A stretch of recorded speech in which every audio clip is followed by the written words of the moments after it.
In other news, highly classified Chinese government documents obtained and verified by the International Consortium of Investigative Journalists has revealed new evidence about the treatment of ethnic minorities in China's Xinjiang province. It includes an operations manual for the mass detention of ethnic minorities, mostly Uyghurs. Rights groups estimate that more than 1 million people have been locked up in camps in Xinjiang. The leak includes intelligence briefings that describe how police use a data system based around artificial intelligence to select Xinjiang residents to be detained. The manual includes instructions on preventing escapes, indoctrination, and even when detainees can see relatives and use the toilet. A point system dictates punishments and rewards. Documents show explicit directives to arrest Uyghurs with foreign citizenship and to track Xinjiang Uyghurs living abroad. Experts say the scope of the platform demonstrates the power of technology to help drive industrial-scale human rights abuses. Let's speak some more about this now to Arsalan Iftikhar, who's a human rights lawyer, joining us live from the U.S. state of Virginia via Skype. Thank you very much for being with us. The Chinese government, has always denied that these camps are used to punish people. They've said that these camps are for voluntary education and training. What's your reaction to these new revelations? Are you surprised at the scale and extent of the detentions, or did you always know? Well, Fali, I think many of us always knew. The Islamophobic genocide of China's Uighur Muslims is one of the largest stains upon the human race today. A September 2018 Human Rights Watch report once found that Chinese President Xi Jinping and his Communist Party have placed over 1 million predominantly Uighur Muslim men, women, and children inside these internment camps. And inside these internment camps, there has been widespread reports of torture, extrajudicial killings, sexual assaults. Many people are forced to renounce their Islamic beliefs and recite Chinese communist propaganda. Uyghur women are being forced to live with non-Muslim Chinese men, which is a textbook case of ethnic cleansing. And I think this latest leak of classified information just sadly emphasizes what the world has known as the ethnic cleansing of 1 million Uyghur Muslims in China.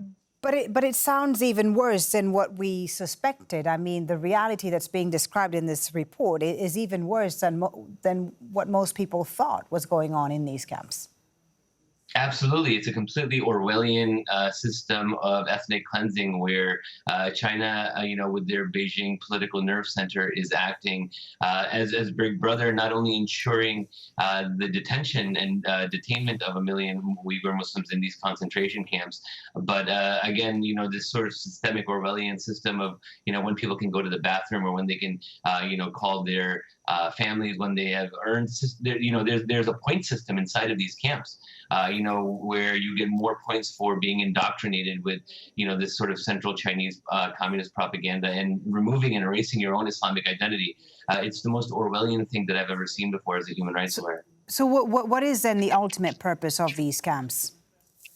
Well, the ultimate purpose is to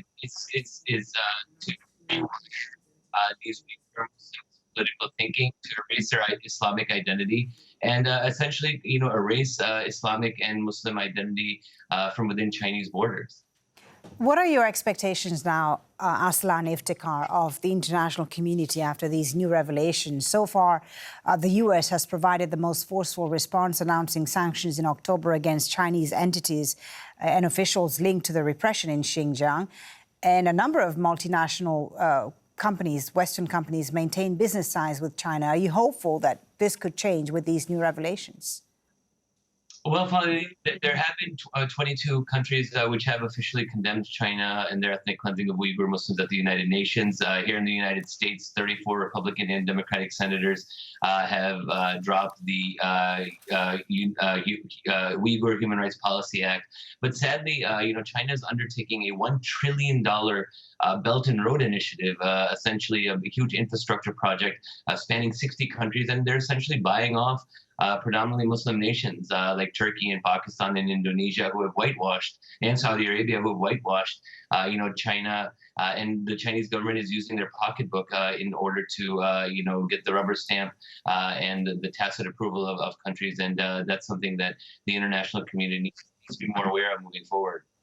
Thank you so much for talking to us and sharing your views with us. Arsalan Iftikhar, human rights lawyer, joining us there from Washington.